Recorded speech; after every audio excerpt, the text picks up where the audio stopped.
So can I start with just the broadest of questions where it's just basically the general takeaway of what you were seeing from play caller, schematic, quarterback?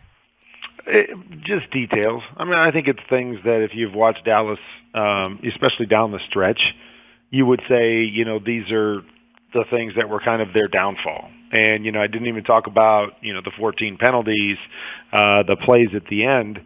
It's just little things throughout. And, I'm just a firm believer that details are everything, whether you're playing the quarterback position, whether you're designing plays, or whether you're executing as a football team. It comes down to details. You can be really, really talented, but if you aren't good at the details, it will come back to haunt you against good football teams. And that's, often what happens and often what I show in these breakdowns. And it's funny, I do these breakdowns as means of, teaching coaches and quarterbacks. And, if a team ever gets their hands on it, for them to just kind of challenge themselves and say, okay, why do we do it this way? And what have you. But it becomes a theme, and you can beat teams that are okay because you're more talented sometimes, or you come out and have a great game against them. But it's really tough to win in the playoffs, especially when you have to win 3 games without being good at the details, or at least having some areas of your team good at the details. And that's really what this breakdown was all about, was just details of different things. And I always have to put a caveat on all of these things because I'm watching it from my lens, and I did play the game, and I understand the game, and I know what I would do with all of these different plays, whether it's how I would design them or how I would, execute them as a quarterback. I'm not going to sit here and say, well, Dak's wrong on everything that he does, because I don't know what he's being taught to do in different situations. I don't know how he's being taught to read different things. I don't know the why behind the design of a play by Kellen Moore. I just know what I would do and how I would adjust those things accordingly, and that's what I'm always trying to do in the video, and that's the challenge, is you want to challenge guys to think about things differently, or guys that are learning the game or want to be a coach. Why do you do what you do? And what are the details that you need to have to make sure that you're successful? Kurt, as you watch, the Cowboys and with the offense and stuff like that, and we kind of talk about on our show that Kellen Moore, if you had to, pin him down to scheme or how he would operate, we kind of talk about him as a gatherer of plays. Is that something that's fair by us, or is there really a scheme by the things that you watch him and when you watch this offense? Yeah, I think that's it's hard to say. But I mean, to me, when you say gatherer of plays, that would insinuate, okay, he's got just a bunch of things that don't ever fit together. Like, oh, we're doing all our pass plays out of this formation and all our run plays out of. I don't see that being the case. I think they run and pass, and they do a variety of different things out of similar formations and similar looks, which is what, to me, a good coordinator does, is you tie everything together. The next piece of it is that every play should have counter plays, should have plays that look like that, but are a little bit different. And, an example in that breakdown was they run a specific play where the back swings out to the front side. And Fred Warner, every time he saw that, he pushed really hard in the direction of a certain route that they always tie with that route. And they ran it 3 times in the game, and it's one of their favorite staples that they like to run. And it was just a tell to me for Fred Warner to go, oh, I see that. I know what they're going to do with this, and I'm going to kind of push my coverage to where I think they're going to go. Now, you always need to have complements to that and go, okay, so now we need to do that same thing. So if somebody sees that, and now we need to complement that and attack them so they can't do what they want to do. And so, I think that's always the case with all good coordinators. You want to find those things. And, maybe there's some of that stuff.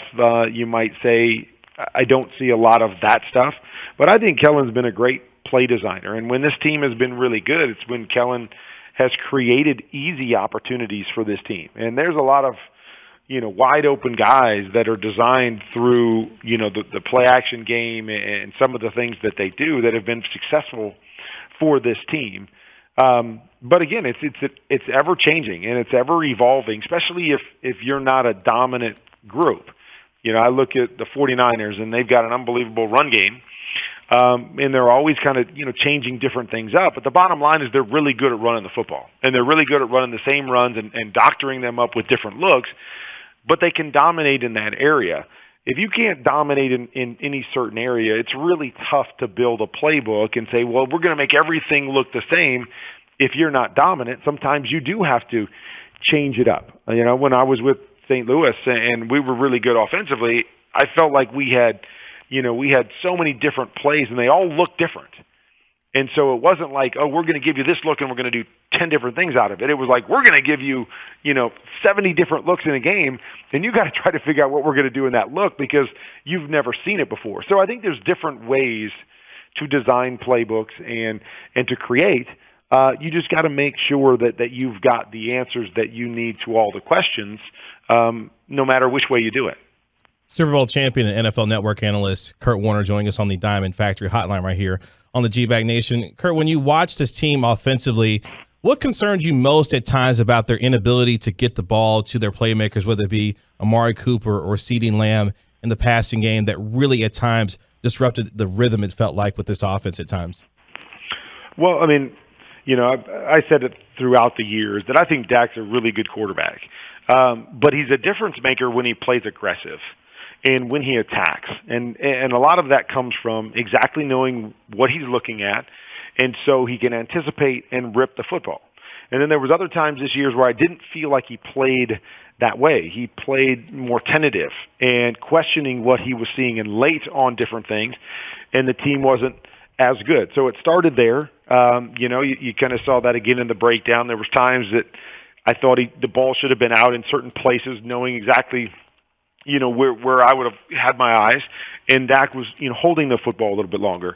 I think the other part, sometimes it seems so simplistic. I read a comment that Troy Aikman made about how, well, if we were playing against San Francisco, Michael Irvin would have had 10 catches in the first half or whatever. Mm-hmm. And you have to look at and take things with a grain of salt because the bottom line is Michael Irvin played one position, and he, was 99% of the time the X receiver, the solo receiver on the backside. And yes, if that guy gets one-on-one, it's designed to throw it that way. Watch Joe Burrow and, Jamar Chase. That's what they do. Anytime he gets one-on-one, they throw it back there. In this day and age, guys are moved around a lot more, and you play different positions. Why? Because when you're stuck at the X receiver, a team can roll the coverage to that side and basically put 2-on-1, and they can take you out of the game. So now offensive coordinators are trying to create more opportunities for their playmakers by putting them in different spots. And so it's that cat and mouse of knowing, okay, should I keep him outside? Will I get one-on-one so he doesn't get X'd out of the game? Or do I need to put him inside where I get better matchups for him and with linebackers and things like that? And most of the best players in the league, you're going to see them nowadays, moving to all kinds of different places. Kansas City's a great example. Tyreek Hill and Travis Kelce are like pawns for them. They put them all over the place because they're trying to create those matchups. So I don't think it's as easy sometimes as saying, well, why don't you just put them out there, and then every time you get one-on-one, throw it to them. Well, if a team decides to roll that game, now we've just lost our best receiver, so we've got to have answers in other places. But we got to have confidence in the guys that we put in the positions that we put them in. It was a great example. I think the first play of the breakdown, they put Dalton Schultz on the backside, and then they went with what we call a 4-strong set. So they put 4 receivers to one side, and then Schultz was on the backside. And you usually do that formation with the idea that I'm trying to get my guy backside one-on-one. If they push because I got all these guys to one side, I want to throw it to the guy on the backside. Well, that's what they did, but then they happened to go with a corner against a tight end, and Dak must not have felt comfortable with it. Now he's stuck going to the other side with all of these bodies over there. And so when you create those opportunities, you've got to feel fully confident that if they give me the one-on-one, that guy back there can win for me. So as a quarterback, I'm not swimming upstream. So again, we could talk and get into the weeds as much as we want. I don't even know if this is making sense to everybody. But there's so much to this game that makes you successful. And it's a week-to-week thing, and it's a creative thing, and it's, not over-creating, which I think was Troy Aikman's idea, that sometimes you don't have to over-create.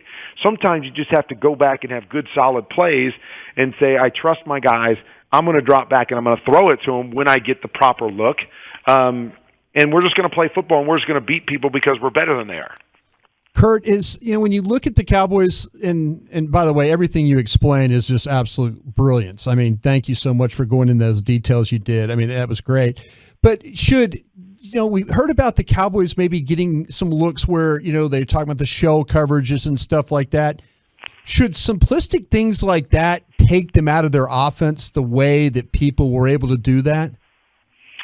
Well, I mean, again, shell coverages can be different things, but what the 49ers are based off of is what we call a quarters coverage. 4 guys deep, each guy taking a quarter of the field in the deep area of the field, which primarily leaves 3 guys in the underneath zones because that's your 7 guys, and then they rush 4.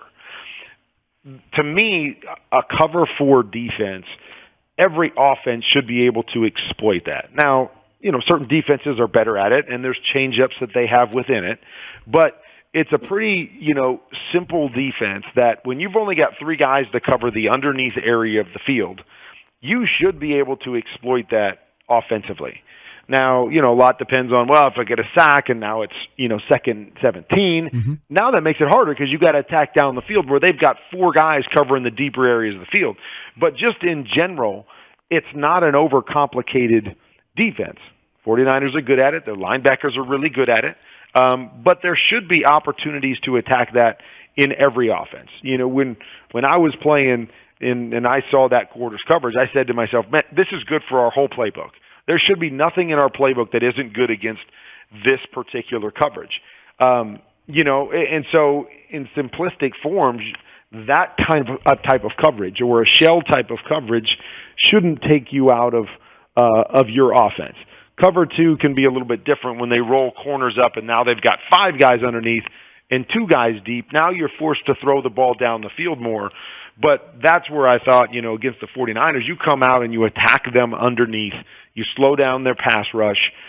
You don't try to throw the football down the field the whole time because they're trying to prevent that.